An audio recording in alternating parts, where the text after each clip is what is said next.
Bonjour à tous. Je crois que vous arrivez tous au fur et à mesure. On a déjà 10 personnes de connectées.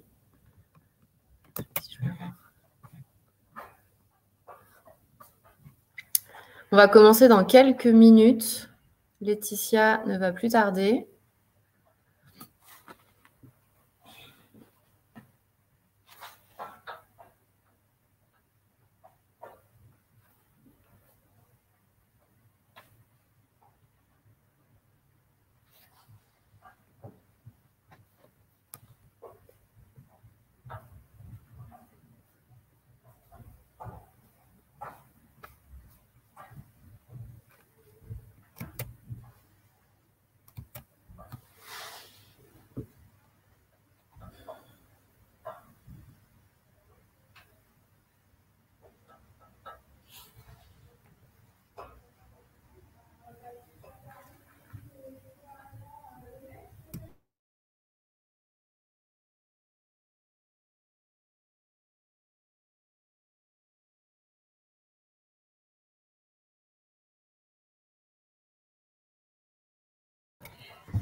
C'est tout bon. C'est tout bon. Parfait. Alors, il y a déjà 16 personnes de Ah connectées. bah, génial. Tant mieux parce qu'on a quand même besoin d'avoir un peu de monde. On a des choses à C'est dire. plus sympa, on a quand même des choses à raconter. Bonjour à tous. Pour ceux qui nous entendent, n'hésitez pas à poser des questions et à voter pour les questions auxquelles vous souhaitez que Laetitia réponde. Voilà, on y répondra en fin de témoignage. On attend encore 1 ou 2 minutes et puis on va commencer.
Bon, on va commencer. Alors, bonjour à tous. Bonjour à toutes les nouvelles personnes qui viennent d'arriver. Alors, nous allons parler aujourd'hui, prévention santé avec Laetitia Mendes. Comme vous le savez, Train Me Corporate et l'Institut Curie se mobilisent en ce mois d'octobre dans vos entreprises pour lutter contre le cancer du sein et pour encourager le dépistage. Donc aujourd'hui, on rencontre Laetitia qui va nous parler d'elle et de son histoire. Tout à fait. Je suis ravie d'être avec vous, ravie d'être mobilisée aussi, pas qu'en octobre, d'ailleurs, il faut le rappeler, tous les autres mois de l'année aussi. Et voilà, on a plein de choses à se dire et surtout, je serai à votre disposition aussi pour répondre à toutes les questions. Est-ce que tu peux nous raconter un petit peu ton histoire, qu'est-ce qui t'a donné envie ou tu as été obligée de t'engager, mais voilà, Comment tout ça a commencé? On n'est jamais obligé. Moi, je pars du principe que c'était une réelle volonté. Je pense que l'engagement, ça a toujours fait partie de moi, de ma personnalité. D'ailleurs, j'ai été bénévole à la Croix-Rouge dès mon plus jeune âge, enfin à partir du moment où ça a été possible. Après, c'est vrai que j'ai toujours été très exposée et éveillée depuis enfant à des sujets santé, puisque dans ma famille, en fait, le cancer du sein se transmet de génération en génération. Et donc, c'est un peu ce qui me conduit à vous parler aujourd'hui, c'est que arrière-grand-mère, grand-mère, maman, toutes à des âges très précoces, elles ont développé en fait la maladie. Et donc, moi, j'ai toujours vu finalement ma grand-mère, d'ailleurs maternelle, qui m'a gardée, puisque je n'étais pas élevée par une nounou, j'ai été élevée par ma grand-mère avec un sein en moins. Donc déjà, c'était très marquant, voilà, parce que c'est vrai qu'elle dissimulait toujours ça sous ses vestes, mais à l'époque, on ne proposait pas et puis elle n'avait pas forcément volonté de la reconstruction. J'ai toujours senti qu'il y avait quand même un sujet qui était un peu tabou aussi dans notre famille, à vrai dire. Et je sentais ma mère souvent très soucieuse. En plus, elle avait perdu un jeune frère à l'âge de 33 ans d'un lymphome hodgkinien. Donc, en fait, ce mot tant redouté, en fait, et ce premier ennemi, pour moi, ça a été quand même le cancer d'une façon générale, puisque j'ai compris que ça avait quand même dévasté les membres de ma famille de façon très directe et très frontale. Donc voilà, c'est au moment où ma mère, finalement, tombe malade, puisque elle dit que c'est un petit cancer. Elle a fait ses surveillances donc de façon très rapprochée, très rigoureuse, puisqu'elle savait que ma grand-mère était du coup concernée. Elle commence à se poser vraiment la question non pas d'une malédiction familiale, mais tu vois vraiment d'une histoire qui se répète et qui n'est pas juste finalement, je dirais, un coup du sort. Donc, elle a commencé à poser des questions. Et c'est quand elle a commencé à poser des questions qu'elle s'est dit, mais est-ce qu'il y a un lien réel entre l'hérédité et le cancer?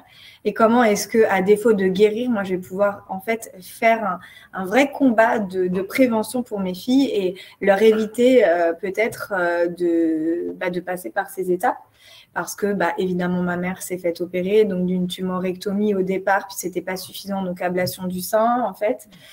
Donc, elle s'est réveillée voilà, avec les mêmes traumatismes, hein, parce qu'elle a aussi toujours vu sa maman avec un sein en moins. Donc, voilà, tout ça, ça s'est fait vraiment, je dirais, de façon silencieuse, mais je pense très traumatisante. Et en fait, de voir ma mère aussi dans ce combat-là, acharné. Alors, ma grand-mère avait vécu très vieille, puisqu'elle est décédée d'une fausse route alimentaire. Elle avait récidivé de plusieurs de ses cancers, mais elle avait toujours réussi à rester en vie jusqu'à l'âge de 83 ans. Et pour ma mère, en fait, alors que dans sa tête, et d'ailleurs c'est aussi pour ça, je pense qu'elle l'a minimisé, elle pensait s'en sortir, tout s'est en fait gâté très vite.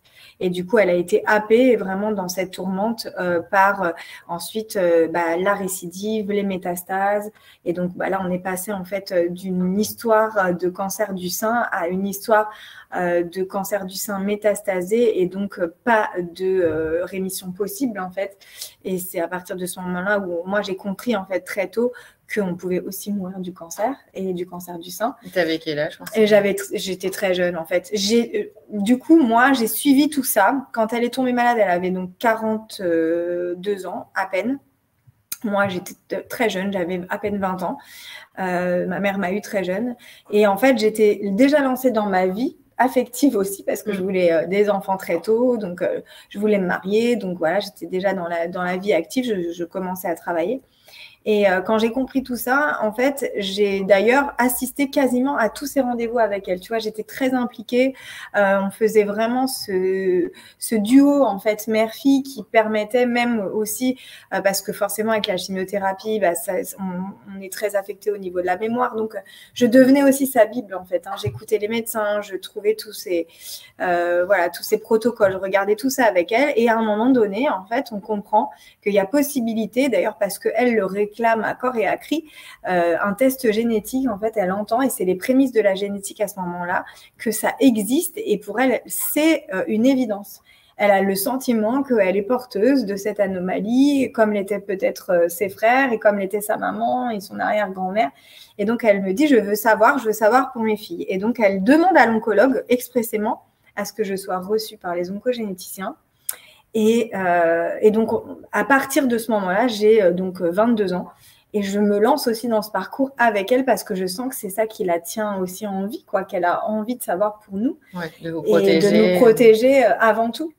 Donc, je lui dois beaucoup. Voilà. Et c'est aussi pour ça que je suis en train d'en parler parce que je pense que la communication est très importante, qu'il ne faut pas avoir de tabou autour de ça et qu'aujourd'hui, ce travail qu'elle a fait avec moi, je pense nécessaire parce que c'est vrai qu'à l'époque, on ne parlait pas du tout de ce lien héréditaire. Et donc, je me suis lancée là-dedans avec elle et on a fait le test ensemble, en fait, en même temps. Et pas de surprise, hein, elle était évidemment porteuse d'une anomalie génétique, donc le BRCA2, donc on en a entendu parler, donc BRCA1, BRCA2, c'est vraiment des gènes de prédisposition sein, ovaire, mais pas que. Typiquement, dans notre famille, il y a aussi d'autres types de cancers qui ont touché donc les hommes et notamment des cancers du pancréas. Donc, il y a aussi une surveillance pancréatique à mettre en place. Et donc, c'est là que j'ai commencé à découvrir, en fait, en me renseignant sur tout ça, qu'il y avait des dizaines de gènes, en fait, qui prédisposaient à plein de types de cancers et que les antécédents familiaux étaient hyper importants, qu'il fallait vraiment lier le dialogue d'une façon générale dans sa famille pour essayer de savoir si... au bout d'une répétition de 2, 3, 4 cancers ou à un âge très précoce, par exemple, souvent avant l'âge de 40 ans, donc autour de 36 ans, est-ce qu'on peut demander effectivement à son oncologue pourquoi est-ce que ces cancers, la survenue de ces cancers est aussitôt. Maintenant, ça devient presque systématique. On teste les personnes. Et les tests, ça se passe comment? Enfin, peut-être que des gens... voient ça comme une barrière et n'osent pas faire les tests. Pour nous, ça a été très simple et ça l'est toujours, en fait. À partir du moment où on vous recommande une consultation d'oncogénétique, on fait un arbre généalogique avec vous qui justifie le fait que vous pouvez prétendre à ce fameux test. Et le test, c'est hyper simple. Hein. C'est un prélèvement que l'on reconfirme quelques mois après. Au mieux aussi, le prélèvement salivaire. Donc qui complète la prise de sang. Mais c'est pas une énorme procédure, non, pas du tout. C'est pas des scanners, des IRM, etc. Pas du tout. Après, il faut être très patient parce que quand il s'agit d'une recherche, alors là, pour le coup, ma mère étant malade, on le fait souvent sur les personnes qui sont encore en vie parce que ça permet en fait sur la personne malade d'avoir vraiment, je dirais, l'encodage qui permet après de pouvoir poser les cas qui seraient index et donc les premiers pour les personnes qui ne sont pas encore malades. On découle en fait à partir de ce test-là sur une personne malade. En fait, on peut tester du coup les apparentés et du coup les personnes qui n'ont pas encore développé la maladie. Donc moi, on a fait le test avec ma mère, on a attendu, je pense, ça peut être jusqu'à 1 an parfois, tout dépend des centres d'oncogénétique, mais ça peut aussi aller très vite parce qu'une fois qu'on a identifié ce gène dans votre famille, ça peut être 3 mois, tu vois. Une fois que maintenant on le sait, on le connaît, pour toutes les autres, mes cousins, mes cousines, mes frères et sœurs, après ça a été plus rapide. Mais la première recherche, elle peut être très longue, elle peut être variable en fait, vraiment de 6 mois à 1 an, parfois même 18 mois. Et donc voilà. Donc moi, quand j'ai reçu l'information, c'est pareil en fait. Je baignais déjà dans tout ça. Oui, j'allais dire comment tu as appréhendé. J'étais pas malade, mais j'avais le sentiment que de toute façon j'allais l'être. Donc quand on m'annonce, j'ai pour moi tout de suite ressenti le temps d'avance. Tu vois, l'expression, c'est vraiment de se dire mais en fait, là, je reçois cette information de sauvetage. Oui, mais voilà, je reçois une information capitale qui va permettre, si je m'active et si je vais vite, en fait, peut-être de ne pas tomber malade. Donc, il faut absolument creuser. Et en fait, ce temps de latence que ma mère aurait adoré avoir, et puis d'autres femmes de ma famille, puisque ma cousine Germaine est tombée malade, elle en est décédée aussi. Enfin, tu vois, ça a continué en fait de toucher et d'impacter finalement les membres de ma famille, même si ma mère a transmis cette information. C'était pas simple non plus parce qu'il y a des membres de la famille qui avaient rien demandé. Et donc, en apprenant tout ça, c'est aussi un peu l'oiseau de mauvais augure qui vient apporter la nouvelle. C'est pas toujours très bien pris par l'ensemble des membres, pas très bien vécu, mais c'est prioritaire, c'est fondamental, il faut le faire. Parce que voilà, c'est vraiment les médecins, en tout cas les généticiens, donnent cette responsabilité aux personnes qui reçoivent l'information. Et donc, pour elle, c'était légitime d'informer ses frères et sœurs. Et elle a laissé ses frères et sœurs faire le travail avec leurs propres enfants. Décider eux-mêmes. Voilà, de décider eux-mêmes. Parce que finalement, ce qui est le plus difficile, moi, quand je reçois cette information, c'est pas de me dire ce que je vais en faire moi, parce que j'ai le sentiment que je vais empoigner le sujet et que ça va pas me poser de problème. C'est surtout de me dire, mince, j'ai une malchance sur 2 de redonner à mes enfants, tu vois. Et ça, c'est terrible parce que tu te dis, tu peux pas couper. Et du coup, je ne le sais pas à l'époque, mais je suis très jeune, j'ai 23 ans et je suis enceinte de ma première fille. Et donc, c'est vrai que tout ça, ça va me chambouler. Ouais, c'était quoi le cheminement dans ta tête? Tu t'es dit, je vais être maman, je vais avoir une petite fille. Alors, qu'est-ce que tu as voulu pendant toute son enfance? Et là, tu as eu de nouveau une petite fille qui a 2 ans, je crois. Exactement. J'ai 2 filles aujourd'hui. Tu as 2 filles qui peuvent potentiellement avoir ce gène. Comment tu vis au quotidien? Qu'est-ce que tu leur inculques? Alors, je dirais que ça a été vraiment difficile pour moi parce que finalement, dans ce process-là, tout est allé très vite. C'est-à-dire, donc, à 23 ans, j'apprends que je suis porteuse de l'anomalie.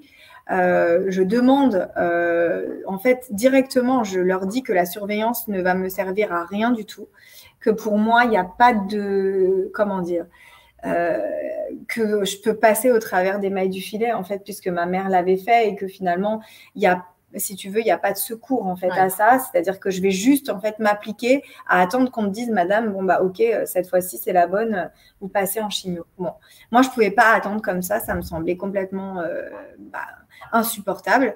Et donc, en plus, ma mère s'était renseignée et elle savait qu'il y avait des chirurgies aux États-Unis qui se faisaient. Donc, moi, directement ce jour-là, je demande à me faire opérer préventivement.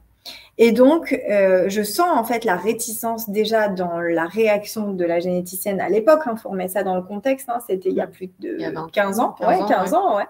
Ma fille va avoir 16 ans. Donc, tu vois, c'est vraiment le tout début. Elle me regarde avec des yeux écarquillés en me disant « Mais non, mais madame, vous avez le temps. Enfin, mademoiselle, vous avez le temps. Il ne faut pas vous affoler. » Enfin, elle essaie de vous démarrer dans la vie. Enfin, voilà. Et en fait, moi, je veux lui faire comprendre que non. En fait, pour moi, l'horloge tourne. Si je dois prendre en fait le sujet à bras le corps, c'est maintenant. Ces seins représentent vraiment des bombes à retardement pour moi. Et encore une fois, je ne sens pas forcément le pronostic vital engagé de ma mère, mais ne serait-ce que ce que je vis, la chimio, la radiothérapie, je n'ai pas envie d'attendre. Donc, du coup, je lui fais comprendre qu'avec ou sans son accord, je trouverai un chirurgien pour m'opérer et je pars dans cette quête. Sauf que je suis enceinte. Donc, évidemment, ça redistribue en fait tout le jeu. Et donc, à ce moment-là, je décide en fait de faire cette parenthèse quand même enchantée parce que le cadeau de la vie avant tout. Ma maman, en fait, est de plus en plus fatiguée, de plus en plus affaiblie par les traitements. Et donc, je vais perdre ma mère. En fait, ma mère va décéder au moment où je mets ma fille au monde. Donc, elles se sont croisées, en fait, à peine une année. Et ça a été suffisant, en fait, pour me dire que à ce moment-là, je savais qu'en hommage à son combat, je n'attendrais pas. Et c'est dans le regard de ma fille, finalement, que je puise, finalement, la force de me dire « Ok, bah là, on ne va pas attendre. Et si tu dois te faire enlever la poitrine, eh ben, tu iras pour pouvoir rester à côté de tes enfants, en fait, et pouvoir les accompagner aussi dans cette quête. Parce que je prends conscience aussi qu'elle peut aussi se trouver dans la même impuissance que j'ai été, moi, enfant. Et je n'ai pas pu sauver ma mère, tu vois. Et je n'ai pas envie que l'histoire se répète. Pour moi, c'est un mauvais gène, certes, mais ma mère a toujours vendu l'histoire comme une belle histoire. J'ai envie qu'elle le reste et j'ai envie de pouvoir en fait continuer déjà de mener son combat en étant en forme, en restant en santé, parce que je comprends à ce moment-là que je vais quand même avoir un vrai projet de vie en fait. Et donc du coup, je veux aller très vite. Et je trouve, alors peu de temps après avoir accouché, ma fille avait 2 ans, je trouve un chirurgien, alors non pas là où ma mère était suivie, dans un autre établissement. Et donc, pour Pater Sécurie, évidemment, j'ai tout de suite ressenti en fait la légitimité de cet acte qui n'avait pas été au début reconnu par cette généticienne. Donc, je rencontre ce docteur Sauveur qui va, à un moment donné, comprendre que je ne peux plus me projeter dans la vie, que je viens d'avoir ce bébé et que j'ai peur de mourir à chaque seconde, en fait. Et donc, on trouve un pacte. Donc, je me fais suivre pendant plus de 6 mois avec des psys pour être sûre que cette décision est bien une décision éclairée, qu'il y a un consentement. Il y a une partie féminine que tu enlèves chez toi. Bien sûr. Moi, je ne mesure pas à ce moment-là, en fait. En fait, j'ai tellement envie de les enlever, j'ai tellement envie de me réveiller, libérer, qu'à ce moment-là, je me dis pas du tout que, tu vois, il va y avoir l'impact. Pas du tout. Je me dis, bon, ok, ils me plaisent pas. En gros, je les aime pas. Je vais les virer. Bon, il aura quand même, d'ailleurs, il y a une petite anecdote avec ça, c'est que quand il me voit la première fois, il m'a dit, vous savez, j'en vois beaucoup des seins. Et c'est vrai que j'avais une poitrine hyper opulente et magnifique, avec des seins qui tenaient très droit. Enfin, voilà. Et j'avais un beau bonnet. Donc, il me dit, quand même, vous les aimez pas, mais moi, je vois toute la journée. Ils sont pas dégueux. Donc, et ça aussi, ça m'a alertée. Je je me suis dit, bah, tu vois, il a aussi cette notion de se dire, bah, il va opérer une jeune femme de 24, à peine 25 ans. Et il a quand même aussi ce souci de se dire que bah, la reconstruction va être importante. Moi, je lui avais même dit, si vous ne me reconstruisez pas, c'est pas grave. Il m'a dit, ah non. Mais ça, pour moi, prioritairement, et puis parce que bah, il y avait aussi le couple, hein, tu vois, il y a une décision au début qui t'appartient, mais tu es aussi dans le couple. Donc, c'est vrai que c'était difficile pour lui d'entendre ça. Il trouvait que ça allait être davantage traumatisant et violent. Et je regrette pas de l'avoir écouté et de m'avoir orienté vers cette reconstruction immédiate en cours d'intervention, donc qui n'a pas été de tout repos. Parce que de toute façon, c'est là aussi que les ennuis ont commencé pour moi. Et même si on veut le faire en n'étant pas souffrante, on se rend compte que très vite, on est diminué par l'acte de chirurgie en tant que tel. Ouais. Et puis ensuite, bah, évidemment, on est entamé sur ce sacrifice de poitrine et dans ton identité, dans mon corps, dans mon identité, dans mon féminin sacré, oui, ça c'est sûr. Même si j'en reviens aujourd'hui quand même à dire que, heureusement, la femme ne se résume pas à sa paire de seins. Ça en fait partie quand même, et c'est sûr que quand on a ce sentiment d'avoir à faire un deuil, quel qu'il soit, même s'il y a une reconstruction, c'est jamais simple à faire. Mais bon, j'ai pas trop réfléchi et puis je préfère être dans l'action. Et je préférais en fait, pour tout te dire, même encore aujourd'hui, avoir toutes ces complications parce que du coup, bah, j'ai eu une coque, je me suis retrouvée avec un sein à moitié en dessous de la gorge. Enfin voilà, j'ai été reconstruite en plus avec les PIP, donc il a fallu que je repasse sur le bloc une seconde fois pour pouvoir me faire réopérer. Donc ça a été lourd, c'est vrai, c'était pas joli le résultat et pourtant il m'avait prévenu, il m'avait dit voilà, c'est l'illusion d'un sein, on essaie de recréer le sillon mammaire, mais c'est jamais comme ça l'était au départ. Et puis bah évidemment on tourne les talons, on dit c'est pas grave, mais bon, à 24 ans, c'est vrai que moi j'étais très coquette, je faisais très attention à moi, j'étais très sportive, j'avais quand même un physique assez sympa, tu vois. Donc c'est vrai que j'avais le sentiment que là maintenant, bah, ça faisait tâche en fait sur ouais. Moi. C'était compliqué à gérer, ça a été compliqué dans la sexualité aussi. J'ai bugué, je pense que j'ai bugué quoi, clairement. Et j'ai eu besoin d'être très fort accompagnée. Et c'est aussi à ce moment-là que j'ai décidé… J'allais te demander comment tu t'es aidée au quotidien, je ne sais pas, dans le sport ou une aide… Alors déjà, je m'accrochais au regard de ma fille. Voilà, chaque jour, c'était quand même vraiment ça, la motivation. Ouais. C'était de se dire que même si, voilà, pour moi, je n'étais pas malade. Donc chaque jour, je me le rappelais. Je me disais, c'est des mauvais moments à passer et il faut aller au-devant de tout ça. Donc chaque jour, en fait, c'était un peu plus loin derrière moi. Ça me permettait aussi de lui montrer l'exemple, de lui prouver que c'était possible parce qu'à chaque fois que je la regardais, je sentais ce sentiment, pas de culpabilité, mais aussi de me dire, est-ce qu'elle sera porteuse? Donc, je voulais rester, on a envie d'être inspirant pour nos enfants.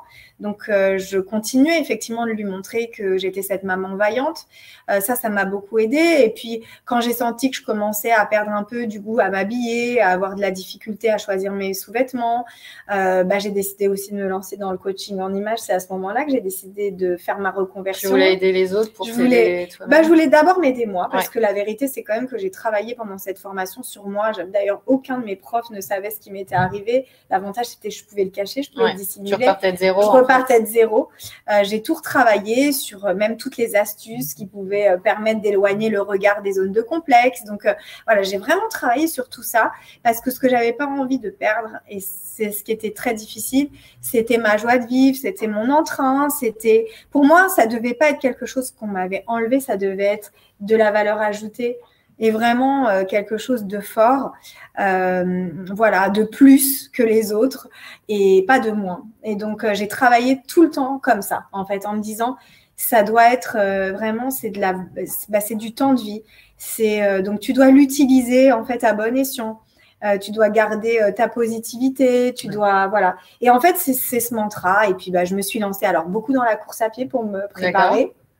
Donc, tu vois, j'ai commencé, j'ai beaucoup dansé, j'étais danseuse avec ma sœur. J'ai continué malgré mes interventions de danser, de faire des portées. C'était pas toujours évident. Et puis, c'était aussi très important pour moi parce que, évidemment, on est donc deux filles du premier mariage de ma maman. Donc, j'ai aussi une sœur de 18 mois d'écart. Donc, en dehors de cet exemple que je veux donner aussi à mes enfants, j'ai toujours été cette aînée. Et donc, du coup, dans son regard aussi à elle, j'ai dû l'encourager, l'accompagner forcément dans son test génétique énergétique aussi, et dans tout lui montrer que je pouvais continuer d'être cette femme, de danser, d'être dans la célébration, d'être vivante, exactement. Donc, j'ai continué de faire tout ça. Ça m'a beaucoup aidé. Je pense que le sport, ça aide aussi à mentaliser, ça aide aussi à se prouver qu'à chaque fois, il n'y a pas de petites victoires, il y a des petits challenges. Donc, des kilomètres, quoi. Alors, c'était au début, forcément, la parisienne. Après, j'ai fait le semi-marathon, les 10 kilomètres de Paris, après le semi-marathon. Et puis, là, je suis dans l'objectif de mes 40 ans de faire le marathon de New York. Tu vois, donc, c'est top. C'est top. À chaque fois, je me suis challengée et à chaque fois, je me suis dit qu'il y avait au bout une récompense, en fait, mais vraiment personnelle, de satisfaction, de se dire qu'on est toujours là, quoi, et on est dans la vie. Et tu sentais les bienfaits physiques et mentaux. Et ça a beaucoup aidé ma sœur parce qu'elle a réussi à aller au-devant de ça. Elle s'est fait tester, malheureusement, elle est aussi positive. Elle a mis du temps aussi à trouver son chemin parce que, étant elle-même, son corps était son outil de travail en plus pour elle. Donc, comme elle était prof de danse, elle est prof de Zumba, elle fait beaucoup de disciplines, de pôle, de cerceau aérien. Elle avait très peur de ne pas pouvoir performer en fait, c'était vraiment son truc.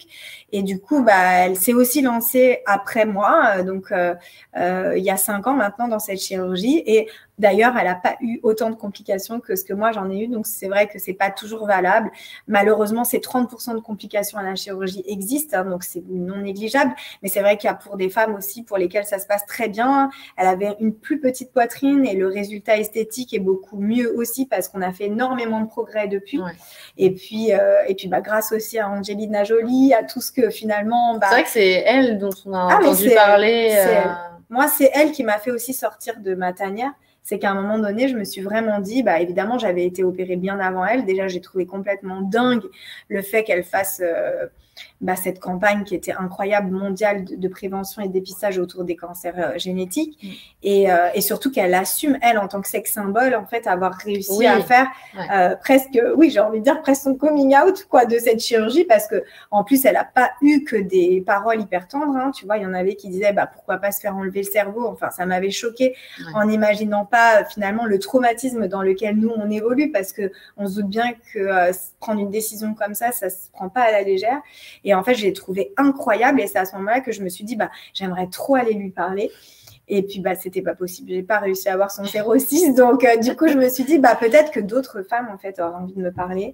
Et on est venu me chercher parce que c'est vrai que, à Curie, mon histoire, il n'y en avait pas non plus des tonnes. C'est la femme la plus jeune à l'avoir fait. C'est très jeune, Donc, en préventif, c'est vrai qu'il y a eu beaucoup de journalistes qui sont venus à moi et j'ai commencé à faire cet exercice en sentant aussi que c'était assez thérapeutique pour moi de livrer ce lourd secret que j'avais gardé. Et d'ailleurs, il y a plein de gens autour de moi qui m'ont dit « Quoi ? Mais on n'a jamais rien vu, on n'a jamais rien su ». Je recevais des messages assez incroyables en disant « Mais on n'aurait jamais pu supposer un truc pareil ».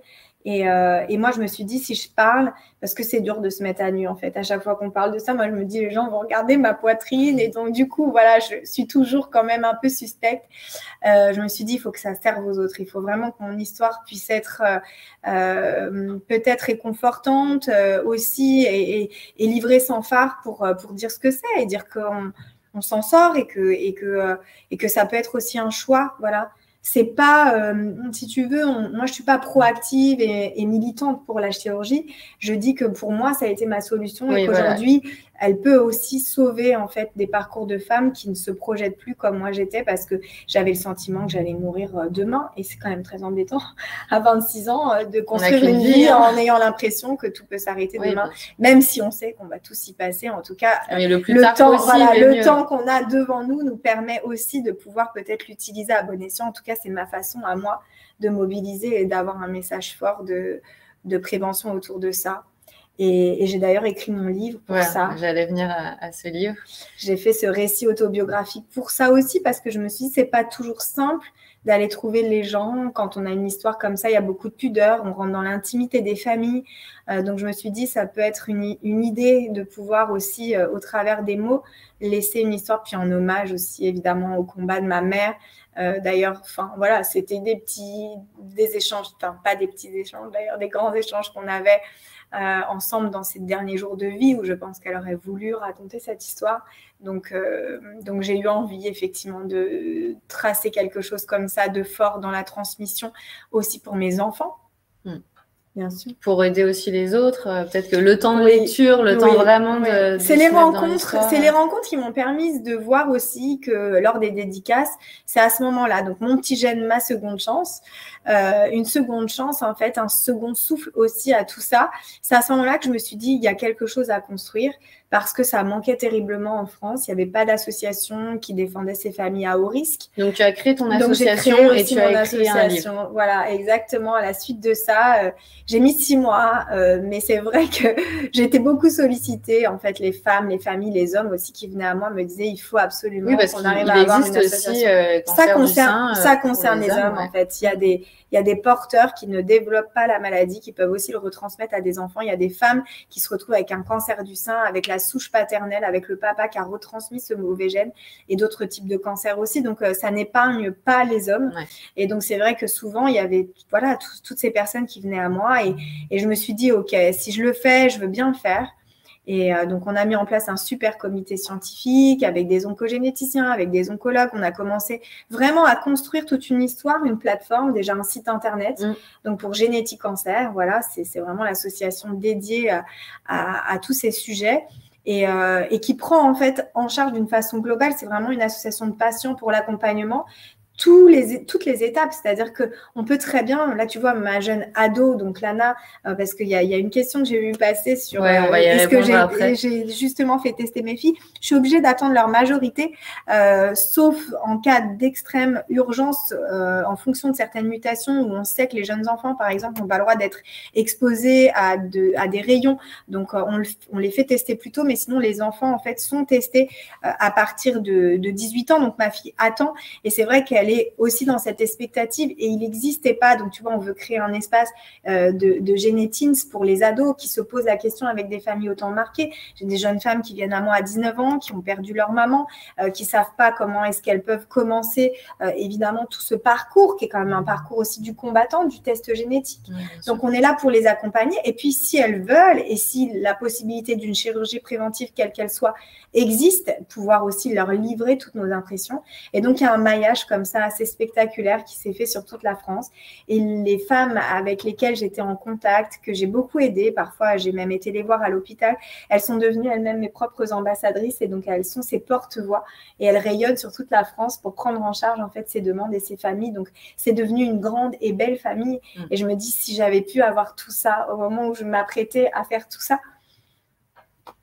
ça aurait été génial. Je suis très émue parce que après tout ce temps, je me dis que c'est vraiment une super, c'est vraiment une super expérience qui pour moi m'a aussi tellement enrichie. C'est de la joie aussi de partager des sujets graves, importants, mais qui donnent du sens en fait à nos vies aujourd'hui. En fait, et dans mon quotidien, je cesse d'avoir énormément de gratitude et je suis moi-même très reconnaissante en fait de tout ce travail que ma mère a réussi à faire. Et je le dis aujourd'hui très clairement, ce lien est très fort, il existe encore et toujours. Et c'est vrai que c'est beau à voir aujourd'hui quand je contemple tout ça, quand je vois toutes ces femmes aussi prendre la parole et elles le font. Et pas que pour Octobre Rose, je me dis qu'on a déjà gagné, on avance et à chaque fois on sauve des vies et on a des prises en charge et on est entendu.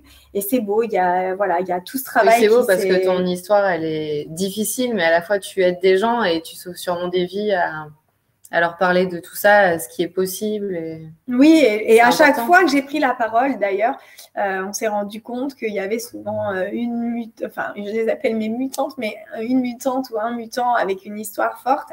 Et derrière, à chaque fois, je me dis, voilà, si déjà on a pu mobiliser les gens, leur dire aussi que se faire tester, c'est aussi 50% de chance de ne pas l'avoir. Ouais. Il y a aussi beaucoup de soulagement, donc on vit aussi des choses incroyables où l'histoire s'arrête enfin parce que les 2 enfants ne sont pas porteurs. Donc voilà, on est en train d'essayer de trouver des solutions aussi dans les collectes de fonds avec tous les chercheurs, toutes les enquêtes qui sont menées pour essayer de trouver aussi comment est-ce qu'on arrivera à déjouer en fait cette fatalité, peut-être d'un point de vue immunitaire ou immuno en fait à un moment donné. Donc c'est vrai que voilà, c'est beaucoup d'espoir et pour les générations futures aussi et pour nos enfants. Je parle de nos enfants parce que ma sœur a aussi un petit garçon et voilà, c'est important pour nous aujourd'hui d'être actifs. C'est le combat d'une mère aussi, moi je le dis souvent. Et voilà, je trouve que c'est aussi pour ça qu'on doit continuer d'avancer et d'avoir ces sujets et de les mener avec le grand public. Voilà, je pense qu'il faut aussi sortir des hôpitaux et moi, je suis la première à dire qu'on peut parler de ces sujets-là un peu partout. C'est important parce que chaque personne peut être prescripteur. Et voilà, on a tous des gènes bons ou mauvais. Exactement. Et il faut les activer, il faut prendre en main son capital santé. Donc, ce que vous faites, c'est aussi très vrai avec l'alimentation, avec le sport, mais aussi avec son histoire familiale de santé. Enfin, tout ça, ça fait partie vraiment aussi d'une culture qu'il faut réveiller en France pour aller au-devant de tout ça et sans créer de cacophonie ou d'angoisse. Hein. Le but, c'est pas de créer de l'anxiété. C'est au contraire, en fait, voilà. Donc, vous pouvez venir à nous, en fait. Voilà, on a un site internet, on a les réseaux sociaux, on a beaucoup de partage d'expériences et voilà. Et je sais qu'aujourd'hui, c'est aussi ça pour moi qui donne du sens à toute cette histoire. C'est vraiment de continuer de créer de l'engagement et du sens en fait à tout ça. Vraiment.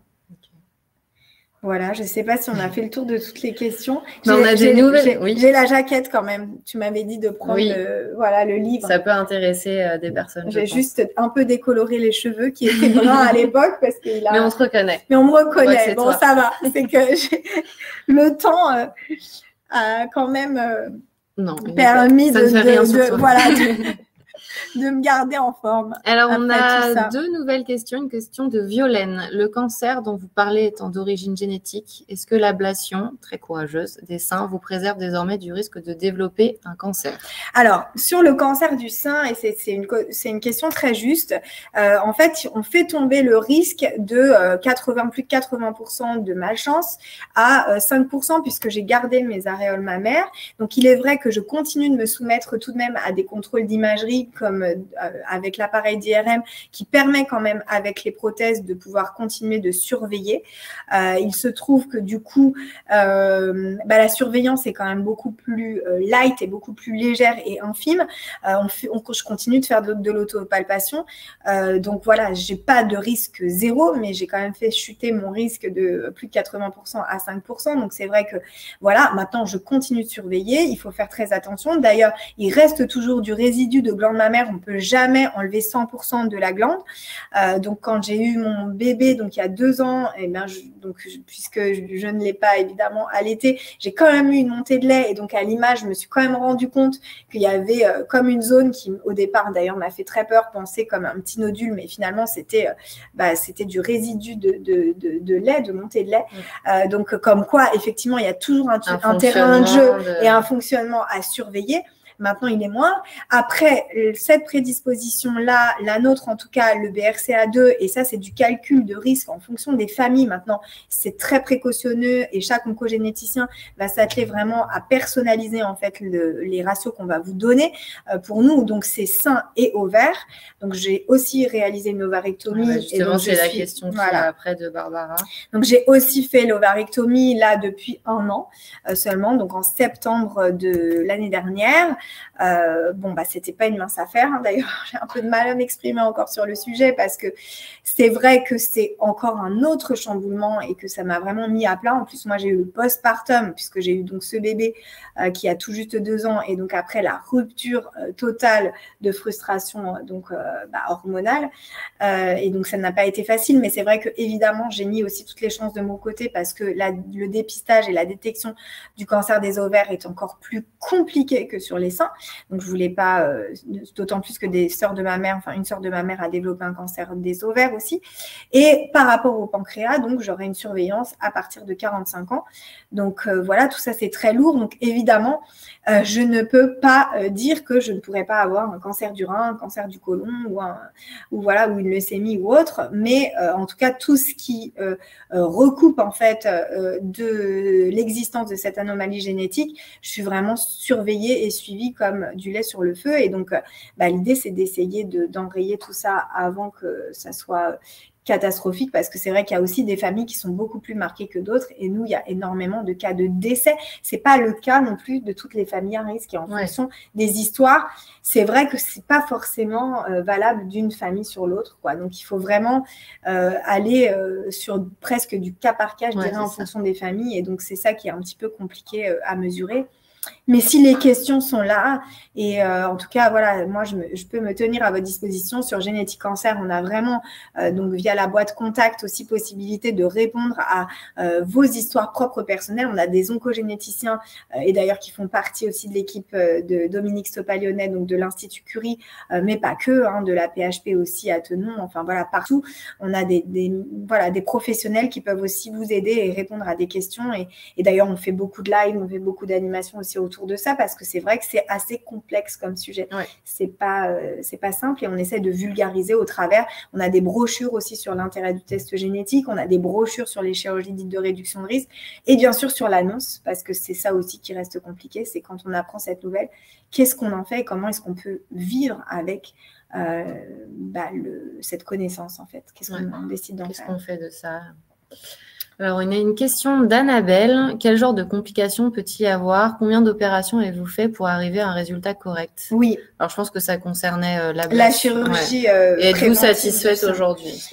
Alors, c'est toujours très difficile pour moi et en toute objectivité, j'aime pas raconter la messe, comme je dis. Très honnêtement, non. Le résultat esthétique, je pense, ne me conviendra jamais. Parce que de toute façon, pour moi, c'est quand même une chirurgie qui vient réparer, quoi. C'est une chirurgie de reconstruction. Donc, il y a quand même quelque chose qui a été abîmé à la base.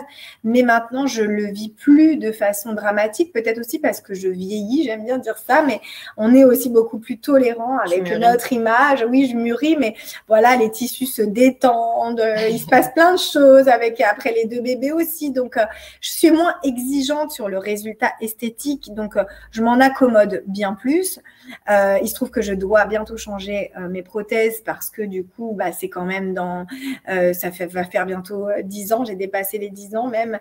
Donc voilà, quand ce sont des prothèses, il faut les changer, donc on ne les garde pas à vie. En tout cas, ça dépend de certains types de prothèses. Donc peut-être que le résultat sera encore plus optimal dans cette 3e chirurgie. J'ai bon espoir. Voilà, après, honnêtement, pour moi, c'est vraiment secondaire. Il y a des femmes pour lesquelles ça l'est davantage.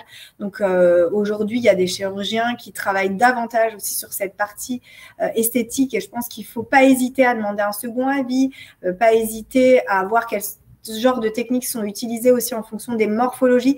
Parce que moi, j'ai vu de superbes résultats avec des techniques d'injection de graisse, par exemple, qui sont différentes des prothèses, qui sont beaucoup plus satisfaisantes que ce que moi, j'ai comme résultat. Il y a même des femmes qui disent que si elles n'en parlent pas, on ne peut pas deviner qu'elles ont vécu une chirurgie. Bon, moi, je suis très menue. J'avais donc une très forte poitrine. Donc, du coup, j'ai des prothèses qui sont quand même très proéminentes. Donc, je trouve que ça se voit. Le résultat n'est pas très naturel, mais il y en a pour certaines pour lesquelles c'est. Et après, les complications, c'est beaucoup de choses. Hein. Ça peut être un rejet du corps étranger, donc ça peut être un rejet de prothèse. Ça peut être évidemment, vous prenez un risque à un moment donné parce que vous faites une chirurgie, donc ça peut être un staphylocoque tout bêtement qui peut, c'est déjà arrivé à certaines des ambassadrices. Quand les chairs, en fait, tirent et travaillent, ça peut être que la circulation sanguine, quand on garde les mamelons, en fait, ne passe plus et donc du coup, le téton nécrose et qu'ils viennent à tomber. Ça peut être une coque quand il y a un rejet, donc le sein qui se met à durcir. Et donc voilà, ça peut être une fissure de la prothèse avec un liquide donc qui peut être du silicone, enfin maintenant c'est beaucoup de sérum P, mais voilà, où il y a des complications, voilà. Donc je peux pas toutes les énumérer parce que ça reviendrait à dire quels effets secondaires on a quand on fait l'ovarectomie. Il y en a plus d'une centaine. Il y a des femmes qui font pas d'effets secondaires, d'autres qui en font des caisses. En dehors des bouffées de chaleur, il n'y a pas que ça. Il peut y avoir aussi des petits saignements. Enfin voilà, donc ça peut être très variable en fonction des histoires. C'est quand même à garder dans un coin de sa tête parce que quand ça nous arrive, arrive. Et il y a eu parfois des femmes, et je le sais, hein, qui ont été opérées à plusieurs reprises pour pouvoir gérer tout ça. Quand on s'est lancé dans un parcours de santé dans le prévention, bah, c'est pas une opération de routine, c'est pas une opération de croisière, c'est pas une opération des dents de sagesse, quoi. Parfois, malheureusement, et il faut être très vigilant aussi sur la personne qui va gérer tout ça, parce que parfois, ils sont même deux praticiens. Un premier, donc un scénologue qui va vraiment vider la glande mammaire et un autre qui va venir reconstruire avec des techniques de reconstruction et donc là de la chirurgie esthétique. Donc parfois, il y a des chirurgiens qui ne possèdent pas les deux casquettes et qui donc travaillent en binôme. Ça se fait très bien aussi, qui ont des techniques par contre parfois de faire un sein et l'autre après. La technique aussi du robot avec donc des cicatrices qui peuvent se trouver à différents endroits du sein. Enfin voilà, c'est des sujets assez vastes. Mais encore une fois, si vous rentrez dans ce process et que vous avez envie d'avoir des informations, je peux aussi vous mettre en relation en fonction des médecins, des chirurgiens. On a vraiment un réseau très fort chez Génétique Cancer et des femmes qui sont aussi là pour vous montrer les résultats. Moi, j'ai montré ma poitrine parfois dans des toilettes publiques pour rassurer, pour montrer qu'effectivement, c'est quand même très entendable. Et dans le décolleté aujourd'hui, on peut créer l'illusion sans problème avec des sous-vêtements. C'est quand même très joli. Okay. Voilà. Merci pour ces réponses. Alors, on a une question de Violaine. Bonjour, à partir de combien de générations ou de cas de cancer dans la famille, le médecin accepte-t-il de procéder à un dépistage génétique? Quels sont les critères, nombre de cas, âge? Dans la même famille, en fait, on s'attelle à dire que c'est 3 cas dans la même branche de parenté, donc c'est-à-dire la branche maternelle ou la branche paternelle. Et donc, dans ces cas-là, il faut effectivement que le cancer soit arrivé à des âges très précoces. Donc, on dit souvent autour de l'âge de 36 ans ou de 40 ans. Mais c'est au moins 3 cas. Et c'est pas toujours qu'avec le cancer du sein. Alors, il se trouve que là, on est sur une refonte totale de notre site internet, mais on avait un test en fait en ligne qui permettait justement de savoir si on était, je dirais, assujetti à une consultation en fait d'oncogénétique. Donc je vous encourage dans les jours qui suivent parce que c'est imminent, le site va refaire peau neuve. On pourra vous mettre en lien ce petit test qui est assez simple, efficace à faire et donc qui permet en fonction de l'histoire familiale de retracer s'il y a un intérêt ou non à une consultation d'oncogénétique. D'accord. Alors, il nous reste 2 questions de Céline d'ailleurs. Alors, la première, est-ce qu'il vous arrive de regretter parfois d'avoir pris cette décision d'ablation compte tenu de tous ces effets secondaires négatifs? Non, pas du tout. Et vraiment là, c'est en toute honnêteté. Je préfère avoir subi tous ces désagréments, même dans ma vie, que d'avoir en fait à garder cette épée Damoclès et cette exposition qui ne me permettait pas en fait de m'endormir sereine. Je me sens nettement moins menacée par la mort. Je pense que ça, c'est prioritaire. C'est vraiment ce qui a été le déclencheur.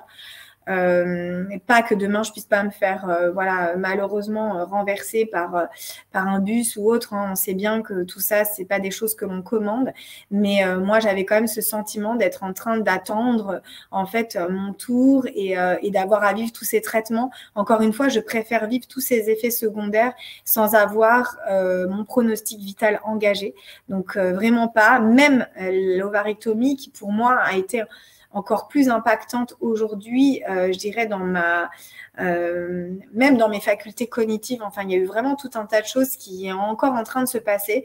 Je n'ai aucun regret. J'ai complètement assumé et je pense même aussi digérer en fait ces décisions-là. Voilà. Donc une fois pour moi que c'est pris, c'est derrière et donc je peux à chaque fois regarder loin, au loin à l'horizon. Et j'ai envie d'amener un message de sérénité absolue à mes enfants. Tant que je pourrais les préserver de la maladie, en fait, voilà, je le ferai. Donc il n'y a aucun regret pour moi. J'ai été diminuée certes, mais je n'ai pas été malade. Et pour moi, c'est vraiment le message que je garde, qui est vraiment un message de prévention fort pour ma famille et pour mes enfants.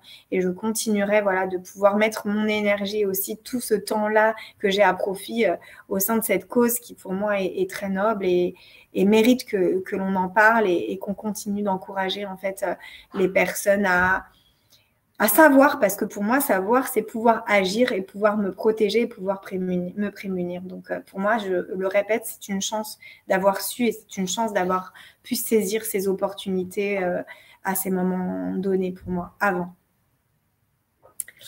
Alors, dernière question, quand le cancer est génétique, est-ce que c'est forcément par un cancer du sein quand cela se matérialise chez sa fille et ne risque-t-il pas de se présenter sous une autre forme dans un autre organe? Bien sûr, ça peut tout à fait être, je l'ai dit tout à l'heure, il y a des cancers, des mélanomes qui sont d'origine génétique, il y a même des cancers chez les enfants.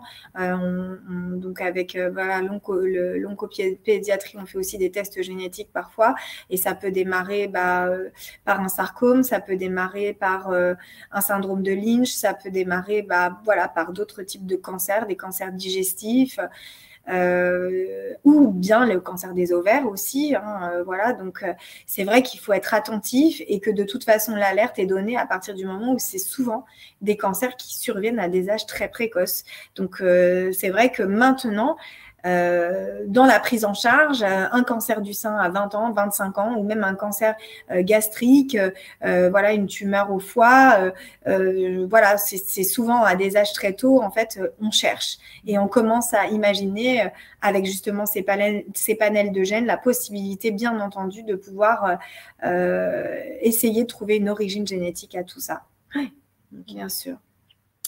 Bon, je crois c'est pour ça qu'il faut soutenir la recherche, c'est pour ça qu'il faut des fonds, c'est pour ça qu'il faut continuer voilà, de faire tout ça et que Trémis se mobilise aussi parce qu'il faut des sous pour continuer de financer nos chercheurs. Voilà, c'est vraiment le message aussi. Octobre Rose, oui, c'est vrai, on voit plein de choses. Il y a une mobilisation très accrue autour aussi de tout ça et de ce marketing, mais à partir du moment où on fait du financement, où on a besoin aussi de ces collectes de fonds qui sont importantes, si les médias s'accordent à en parler pendant ce temps-là, et même si c'est un mois de mobilisation intense et fort, oui, il faut continuer, il faut donner, il faut soutenir les associations. Nous, on est une association aussi de loi 1901, on est vraiment issu de la générosité publique. On ne reçoit aucune subvention de l'État, encore une fois, même pour diffuser nos brochures, tout ça. On a vraiment besoin de ces ressources. Donc, c'est vrai que voilà, c'est important dans cette générosité, dans cette solidarité aussi, de continuer de soutenir voilà, toutes les associations qui le font et évidemment, il en existe beaucoup. Donc, et que ce soit pour cette cause ou pour d'autres, en fait, d'une façon générale, les maladies d'origine génétique aussi sont vraiment, pour moi, un super bel espoir parce que je pense que grâce à l'ADN, grâce à cette entrée, on va encore découvrir plein de nouvelles thérapeutiques ciblées qui nous permettront très probablement de soigner un jour ces cancers et surtout sur les femmes mutées parce que c'est vrai que ma mère a reçu un protocole qui finalement correspondait peut-être à des femmes qui ont des cancers du sein qui ne sont pas d'origine génétique et on doit développer aussi ces traitements pour les femmes mutées et donc il existe aujourd'hui de plus en plus de protocoles aussi qui sont à destination de ces femmes-là parce que les cancers réagissent encore différemment quand ça s'emballe et que finalement l'erreur est génétiquement encodée, quoi, si je puis dire. Donc, c'est vrai que ça aussi, pour nous, c'est vraiment important de continuer de répondre aussi à ces enquêtes et à tous ces facteurs de risque qui nous entourent et qui font qu'on peut continuer de s'alerter et continuer de se protéger. Très bien. Écoute, merci beaucoup Laetitia. Merci d'avoir eu le courage de nous raconter ton histoire. Merci à vous pour ces échanges. C'était vraiment pas courageux, je tiens à dire que je veux vraiment adresser... Tout le monde il faut avoir la force quand même de faire ça. Alors, pour moi, la force, elle est effectivement de puiser, je dirais, mon énergie dans tout ce que je peux recevoir de leçons de vie au quotidien de tous ceux et celles qui se battent contre la maladie. Je pense que voilà, tant qu'on n'a pas vécu ça dans sa chair, on peut pas savoir ô combien, et encore une fois, le cancer n'arrive pas qu'aux autres, ô combien cette maladie dévaste et ô combien il faut être fort pour résilier, pour guérir. Il y a beaucoup d'espoir autour de ces rémissions, mais c'est aussi une maladie qui nous emporte et donc voilà, moi je puise quotidiennement auprès de ces héros et de ces héroïnes et encore une fois des enfants aussi que je vais régulièrement visiter parce que voilà et voilà, pour moi c'est eux qui détiennent vraiment le courage de continuer, d'être dans la vie, de sourire, d'être vaillant et c'est en tout cas ces leçons de vie que j'ai reçues des femmes et des hommes de ma famille et aujourd'hui je pense que c'est vraiment le message que j'ai envie de passer. Tant qu'on est en santé, tant qu'on est en vie, je pense qu'il faut essayer d'avoir des actions qui permettent de continuer de sensibiliser et de continuer de s'activer pour ça, voilà, pour eux, en hommage aussi à tout ce qu'ils fournissent comme effort pour vivre. Merci Laetitia. Merci pour toutes vos questions. Merci de votre écoute à tous. On se retrouve mardi prochain et les 2 mardis qui suivent pour de nouveaux témoignages et des conférences sur la prévention santé. On continue à se mobiliser et n'hésitez pas à participer aux ateliers qui vous sont proposés dans vos entreprises. Voilà, belle journée à tous. Et à me rejoindre sur les réseaux sociaux. Voilà, n'hésitez pas. N'hésitez pas à suivre Laetitia. À très bientôt. À bientôt. Au revoir.